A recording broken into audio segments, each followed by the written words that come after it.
तो मूवी के स्टार्ट में ही हम एक हैकर से मिलते हैं जिसे फ्रैंकी नाम के एक आदमी की कॉल आई है। फ्रैंकी हैकर को टास्क देता है बैंक के सर्वर्स को हैक करने का। उसके ऑर्डर देते ही हैकर काम पे लग जाता है और सिर्फ 10 मिनट के अंदर अंदर वो बैंक के सारे सर्वर्स हैक कर चुका था, जिसके बाद उसने बैंक से कई $100 मिलियन फ्रैंकी के अकाउंट में सेंड करना शुरू कर दिए थे। अब सीन यही से कट होता है और हमें एक साइबर सिक्योरिटी कंपनी को दिखाया जाता है जहाँ के एम्प्लॉयज उसी बैंक में होने वाले साइबर अटैक को रोकने की कोशिश में लगे हुए थे, जिसका सर्वर फ्रैंक ने हैक करवाया था। साइबर सिक्योरिटी के सभी एम्प्लॉयज इस साइबर अटैक को रोकने की कोशिश में थे, लेकिन बुरी तरह नाकाम हो रहे थे।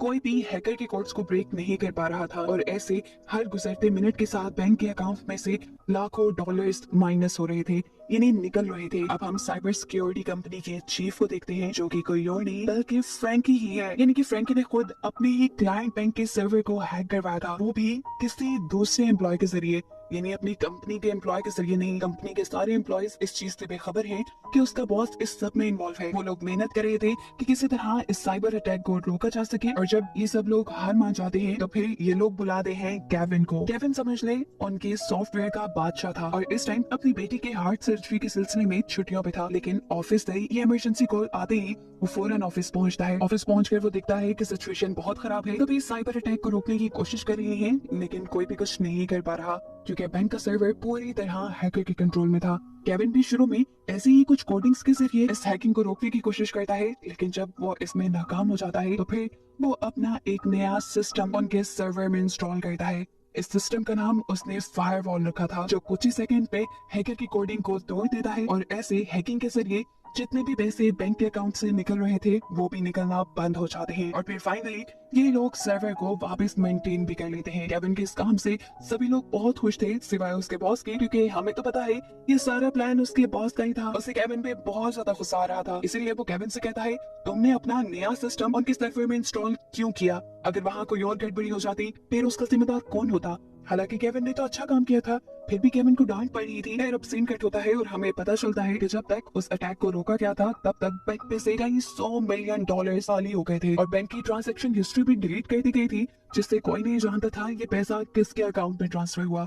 अब पता चलता है कि फ्रैंकी को तो इस हैकिंग के जरिए थोड़े कम पैसे निकालने थे, लेकिन उसने ज्यादा निकाल लिए और इसके लिए उसे कोई डांट रहा है, और वो है इसे साइबर सिक्योरिटी कंपनी का डायरेक्टर, और असल में वही मास्टरमाइंड है। वो फ्रैंक से पूछता है तुम्हें सिर्फ $500 मिलियन निकालने को कहा था, तुमने इससे ज्यादा क्यों निकाले? जवाब में फ्रैंकी कहता है क्योंकि कुछ मुझे भी चाहिए थे।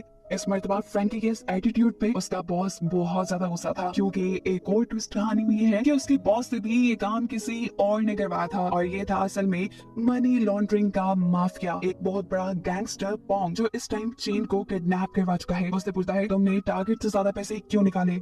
चेन कंफ्यूज था, वो उससे कहता है मैंने नहीं, फ्रैंकी ने ज्यादा पैसे निकाले हैं, मुझे तो खबर भी नहीं थी। ये सुनकर वो गैंगस्टर से कहता है तुम अभी फ्रैंकी और उसकी फैमिली को डिनर पे इनवाइट करो। वो ऐसा नहीं करना चाहता था क्योंकि जानता था कि ये गैंगस्टर उनके साथ कुछ गलत करेगा, लेकिन उसे ब्लैकमेल करने के लिए वो गैंगस्टर यहाँ चेन के भाई को ले आता है। उसके आदमी उसके मुंह पे पॉलिथीन शीट बांध देते हैं और उसके सामने ही उसे मारने लगते हैं। लाचार चेन को फ्रैंकी को कॉल करके डिनर पे इनवाइट करना पड़ता है। फ्रैंकी भी वहां जाता है और जब वो रास्ते में ही था तो तब गैंगस्टर के लोग उसकी गाड़ी को हैक कर लेते हैं। उन्होंने गाड़ी को हैक करके उसके सभी दरवाजे लॉक कर दिए थे और फिर स्पीड फुल कर दी थी। फ्रैंकी जो कि इस टाइम गाड़ी चला रहा था उसे कुछ समझ नहीं आ रहा कि उसकी गाड़ी के साथ क्या हो रहा है। वो जब ब्रेक लगाने की कोशिश करता है तो ब्रेक्स भी फेल हो जाती हैं और उनकी गाड़ी का बहुत बुरा एक्सीडेंट होता है। जिस एक्सीडेंट के पीछे कौन है ये बात कोई नहीं जानता। दुनिया वालों को ये एक नॉर्मल एक्सीडेंट लगा जिसमें फ्रैंकी की फैमिली मारी गई।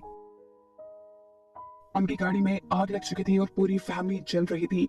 इसी चीज की वीडियो वो गैंगस्टर चेन को दिखाता है और धमकी देता है कि अगली बार जरा सी भी गलती हुई तो अपने अंजाम के जिम्मेदार तुम खुद होगे। वो अब घबरा चुका था क्योंकि उसे पहले आइडिया नहीं था कि उसने कितने गलत आदमी के साथ अपनी लालच में ये काम शुरू कर दिया था। खैर अब तो वो फंस चुका था, जैसा ही गैंगस्टर कहता उसने वैसा ही करना था।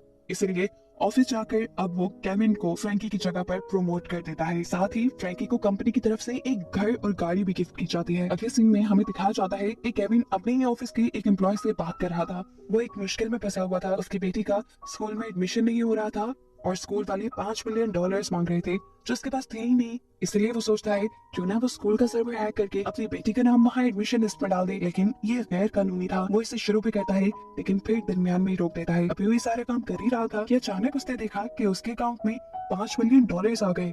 अभी वो इसी चीज पे हैरान था कि एकदम से कई दूसरे अकाउंट से भी उसके अकाउंट में काफी सारे पैसे आ जाते हैं और उसकी बेटी का स्कूल में एडमिशन भी हो जाता है। ये बात उसे एक मैसेज के जरिए पता चली थी जिसमें लिखा था कि डोनेशन फी किसी और ने भर दी है और वो टीचर जो केविन की बेटी का एडमिशन नहीं कर रही थी वो भी मान गई है। केविन हैरान था कि उसकी इतनी मदद कौन कर सकता है। अगले दिन अब चैन उसे ऑफिस से बाहर एक अकेली सुनसान जगह पर मिलने के लिए बुलाता है। केविन जो कि एक मचा हुआ खिलाड़ी था वो समझ गया कि चैन कोई ऐसे ही बात करने वाला है, इसलिए उसने अपना फोन पहले से ही रिकॉर्डिंग पे लगा दिया था। चैन यहाँ सब कुछ केविन को सच बता देता है कि उस बैंक पे साइबर अटैक मैंने खुद करवाया था। यहाँ तक कि तुम्हारे अकाउंट पे जितने पैसे आए हैं वो भी मैं ही भेज रहा हूँ और मेरी ही वजह से तुम्हारी बेटी का एडमिशन भी हुआ है। और अगर तुम हमारा साथ देते हो इस टाइम जितने पैसे तुम्हारे बैंक अकाउंट में है उससे भी डबल तुम्हारे बैंक अकाउंट में आना शुरू हो जाएंगे। लेकिन केविन वो एक ईमानदार आदमी था। वो इस ऑफर को रिजेक्ट कर देता है और साथ ही चैन के बारे में सब कुछ पुलिस को बताने की भी धमकी देता है। अब चैन को भी इस चीज से शक हो गया था कि जरूर केविन ने कोई सबूत इकट्ठा करने के लिए रिकॉर्डर अपने पास रखा होगा।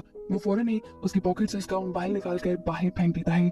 ऐसे चैन के खिलाफ जितने भी सबूत उसके पास थे वो सारे पानी में चले गए। इसके बाद चैन उससे कहता है तुम्हें क्या लगता है हम तुम्हारे बारे में कुछ नहीं जानते, पहले तुम जो थे हमें पता है, थोड़े से पैसों के लिए तुम जेल भी जा चुके हो। केविन जवाब में कहता है हाँ वो सब मैंने ही किया था लेकिन अब मैं वैसा नहीं रहा। ये सब कहकर केविन वहाँ से चला जाता है। अभी वो रास्ते में ही था कि उसे पुलिस ने रोक लिया। पुलिस वाले उसे पुलिस स्टेशन ले जाते हैं और उसके साथ इन्वेस्टिगेशन शुरू की जाती है क्योंकि पुलिस को पता चल गया था कि पिछले ही दिन उसके अकाउंट में बहुत सारी ट्रांजेक्शन हुई थी। वो केविन से पूछता है बताओ तुम्हारे अकाउंट पे इतने पैसे किसने भेजे, क्या उस साइबर अटैक के पीछे तुम खुद हो? यहाँ केविन पुलिस से झूठ नहीं बोलता, सब सच बता देता है कि हाँ मेरे अकाउंट में पैसे ट्रांसफर हुए हैं लेकिन इसके पीछे मैं नहीं हूँ, मुझे फंसाया जा रहा है। लेकिन पुलिस वाले इसकी बात क्यों मानते? तब केविन उनसे कहता है मैं इनोसेंट हूँ, इस टाइम मेरे पास इस चीज का प्रूफ नहीं है लेकिन अगर आप मुझे थोड़ा सा वक्त दें तो मैं ये प्रूफ भी आपको दिखा दूंगा और साथ ही मैं इस केस को रिजॉल्व करने में आपकी भी मदद करूंगा और ये पता चला कर दूंगा कि आखिर इस साइबर अटैक के पीछे था कौन। पुलिस उसकी ये डील मान जाते हैं जिसके बाद अब केविन अपनी ड्यूटी पे लग जाता है और पिछले हुए साइबर अटैक की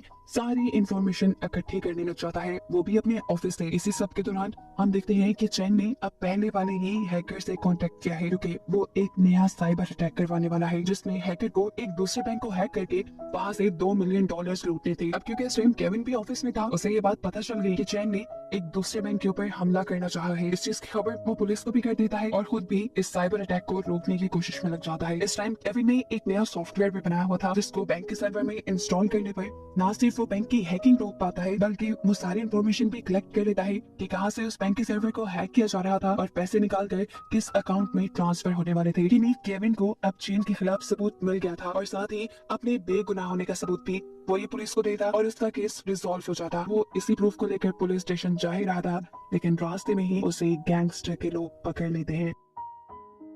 वो उसे वैन में बिठाकर कहीं ले जा रहे थे लेकिन केविन भी काफी ताकतवर था।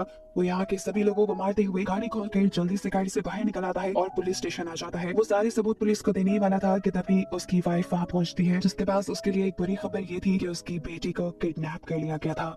उसकी वाइफ को मैसेज किया गया था कि तुम्हारे हस्बैंड के पास जो भी चैन के खिलाफ सबूत है वो सभी के सभी अगर वो डिलीट कर देता है तो तुम्हारी बेटी को जिंदा सलामत वापस कर दिया जाएगा। ऐसे में ना चाहते हुए भी केविन ये सारे सबूत पुलिस को ना देते हुए अपने ऑफिस में जाकर सभी सबूत चैन को दे देता है। उसके बाद वो केविन से कहता है तुम सिस्टम दोबारा रिस्टोर करो, उस बैंक का सिस्टम जैसा पहले था वैसा करो ताकि वो जो इलीगल पैसे निकालना चाह रहा था अपना मिशन वो पूरा कर पाए। उसके कहे के मुताबिक वो काम करने लग जाता है और इस दौरान वो हैकिंग से ही अपनी बेटी का भी पता चला लेता है। उसकी लोकेशन को केविन अपनी वाइफ को सेंड करता है जो रिसीव होते ही उसकी वाइफ अपनी बेटी को बचाने के लिए निकल जाती है। उसकी बेटी को एक अजीब से स्टोरेज एरिया के अंदर एक ट्रंक में रखा गया था, इसकी वजह से उसकी हालत काफी बिगड़ गई थी। वो अपनी बेटी को हॉस्पिटल ले जाती है जबकि अब उसे पुलिस अरेस्ट कर लेती है क्योंकि पुलिस की बात जान गई थी कि फ्रैंकी ने पुलिस के साथ डील तोड़ दी है। उसके पास जितने भी सबूत थे वो उसने पुलिस को नहीं दिए बल्कि अपनी बेटी को बचाने के लिए इस्तेमाल किए। इसी वजह से अब पुलिस ने फ्रैंकी को ब्लैकमेल करने के लिए उसकी वाइफ को अरेस्ट कर लिया। अब इस चीज की खबर जैसे ही फ्रैंकी को मिलती है तो वो भी बहुत ज्यादा परेशान हो चुका था क्योंकि उसकी वाइफ भी अरेस्ट थी, उसकी बेटी बीमार थी और अब उसके हाथ में सबूत भी नहीं थे। अपनी वाइफ को छुड़वाने के लिए उसे अब चैन और गैंगस्टर के खिलाफ दोबारा सबूत इकट्ठे करने थे। इसके लिए वो दोबारा अपने ऑफिस जाता है और फिर चैन के खिलाफ सारे सबूत इकट्ठे करने के लिए उसके फोन को हैक करता है। यहाँ पर उसकी बैंकिंग एप्लीकेशन को खोलने के लिए उसे पासवर्ड चाहिए था जो उसे नहीं मालूम था, इसीलिए वो बैंकिंग एप्लीकेशन को ही हैक कर लेता है, जहाँ से उसे ये बात पता चलती है कि चैन एक अकाउंट से नहीं बल्कि अपने कई फेक अकाउंट बनाकर ये काम कर रहा था। यानी वो इलीगली बैंक्स को हैक करके पैसे अपने डिफरेंट अकाउंट्स में भेजता था। यहाँ तक कि चैन के पास असल जिंदगी में भी बहुत सारे पासपोर्ट थे, यानी वो हमेशा पूरी प्लानिंग के साथ रहता था। अगर कभी भी फंसे तो वो कहीं पे भी निकल के भाग सकता है। अब वो इन्हीं सभी अकाउंट्स की इंफॉर्मेशन निकालने लगता है तो उसे पता चलता है कि ट्रांजैक्शन हिस्ट्री तो चैन ने पहले ही डिलीट करवा दी थी। अब यहाँ से तो वो पूरी तरह हार रहा था, इसीलिए वो उसकी पर्सनल मैसेज इंफॉर्मेशन हैक करता है, जिसके जरिए उसे ये बात पता चली कि वो एक बहुत बड़े गैंगस्टर के लिए काम कर रहा था। सबूत इकट्ठे करने के लिए केविन ने गैंगस्टर के अकाउंट को हैक करना शुरू कर दिया और साथ ही साथ उसकी कार के सीसीटीवी को भी हैक कर लिया। वो गैंगस्टर इस टाइम एक गोल्फ कोर्स में था जहाँ पर चैन उसे मारने के लिए आ गया। इस टाइम केविन की किस्मत बहुत अच्छी चल रही थी, उसे चैन के खिलाफ ही तो सबूत इकट्ठे करने थे जो उसके पास थे नहीं, लेकिन चैन ने यहाँ आकर खुद ही सारे सबूत उसे दे दिए। चैन भी असल में इस गैंगस्टर की ब्लैकमेलिंग से थक गया था और वो यहाँ उसे मारने आया था। वो सबसे पहले यहाँ आकर उसके 2 गार्ड्स को मारता है, जिसकी सारी सीसीटीवी फुटेज पुलिस के पास चली जाती है, क्योंकि ये सारा काम उसे गैंगस्टर की गाड़ी के पीछे खड़े होकर किया था और गैंगस्टर की कार के कैमरास को केविन पहले से ही हैक करके उसकी फुटेजेस पुलिस को दिखा रहा था। केविन ने चैन की लाइव लोकेशन भी पुलिस को सेंड कर दी थी, इसलिए फौरन पुलिस चैन को पकड़ने के लिए यहाँ गई और इस चीज की भनक चैन को भी हो गई। वो फौरन अपनी गाड़ी में बैठा यहाँ से भागने के लिए, लेकिन पुलिस लगातार उसका पीछा कर रही थी और वो ये बात समझ गया कि जरूर उसका फोन किसी ने हैक किया हुआ है, जिसकी वजह से उसकी लोकेशन को पता चल रही है। इसीलिए वो अपना फोन गाड़ी से बाहर फेंक देता है। उसका मोबाइल फेंकते ही केविन उसकी लोकेशन ट्रेस नहीं कर पाता और अब वो पूरी तरह फंस गया था। उसे समझ नहीं आ रही थी कि वो क्या करे। तब उसे याद आता है कि एक मर्तबा उसने चैन की केबिन में वो मेडिसिन देखी थी जो केविन भी अपनी बेटी के लिए मंगवाया करता था। वो अब डिलीवरी कंपनी के सर्वर हैक करता है और उसे हैक करके चैन के घर का एड्रेस पता चला लेता है। ये एक अजीब सी जगह थी, यहाँ किसी का घर तो नहीं हो सकता था। बिल्डिंग में जाने पे जब वो एक कमरे को खोलता है तो वहाँ पे एक बीमार लड़का लेटा हुआ था। ये और कोई नहीं बल्कि चैन का भाई ही था, जिसे मूवी के स्टार्ट में गैंगस्टर ने उसे ब्लैकमेल करने के लिए पकड़ा था। या फाइनली अब उसके हाथ चैन भी लग गया था। केविन ने फौरन ये लोकेशन पुलिस को भेज दी। चैन भी ये बात समझ रहा था कि किसी भी पल उसे यहाँ पकड़ने के लिए पुलिस आ जाएगी, इसलिए वो यहाँ से भागने लगता है, लेकिन केविन उसे रोकने लग जाता है। उनके दरमियान हाथापाई शुरू हो जाती है, जिसमें चैन केविन को गोली मारने की भी कोशिश करता है, लेकिन बदकिस्मती से ये गोली उसी के भाई को लग जाती है। और अब इससे पहले कि वो ये दूसरी गोली केविन को मार देता, यहाँ पर पुलिस पहुंच कर चैन को अरेस्ट कर लेती है। चैन पकड़ा जाता है और ऐसे पुलिस की मदद करने की वजह से केविन पे लगे हुए सारे इल्जाम खत्म हो जाते हैं, जिसके बाद अब वो एक आजाद जिंदगी गुजार सकता था। उसकी लाइफ बहुत कंप्लीट थी, जिसमें अब वो अपनी बेटी को कोडिंग सिखा रहा है और यही दिखाते हुए बस ये कहानी यही खत्म हो जाती है।